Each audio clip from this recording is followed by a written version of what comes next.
नमस्कार, मी अश्विनी पवार. अश्विनीज किचन मध्ये तुमचे खूप खूप स्वागत आहे. आजची आपली रेसिपी आहे लिंबू राईस.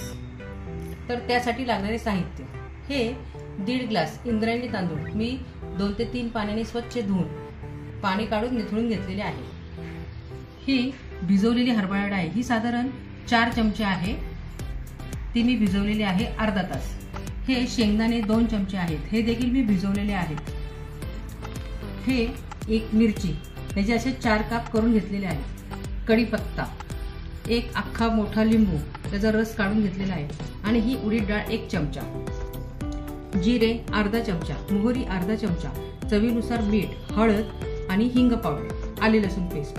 तर चला आपण लिंबू राईस कसा बनवायचा ते पाहू. मी गॅसवर कुकर गरम करण्यासाठी ठेवलेले आहे. कुकरमध्ये साधारण 2 चमचे तेल सोडलेले आहे. तसेच मी साजूक तूप देखील 3 चमचे कुकरमध्ये सोडत आहे.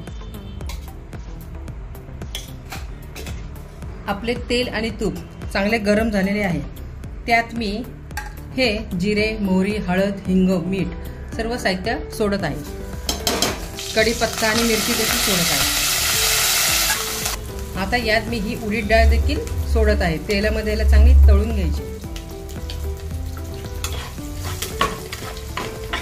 आता यात शेंगदाणे आणि हरभरा डाळ ही देखील मी सोडत आहे.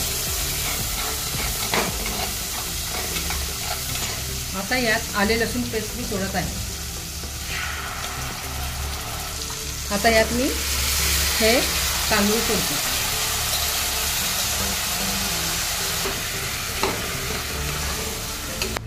आता यात मी 2 ग्लास पाणी सोडत आहे. आपला 1 ग्लास तांदूळ आहे, त्यासाठी मी 2 ग्लास पाणी सोडत आहे.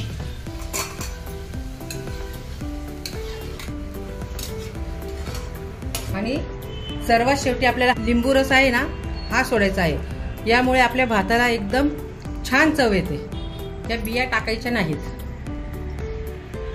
तर मी आता कुकरच्या या 3 शिट्ट्या करून घेते.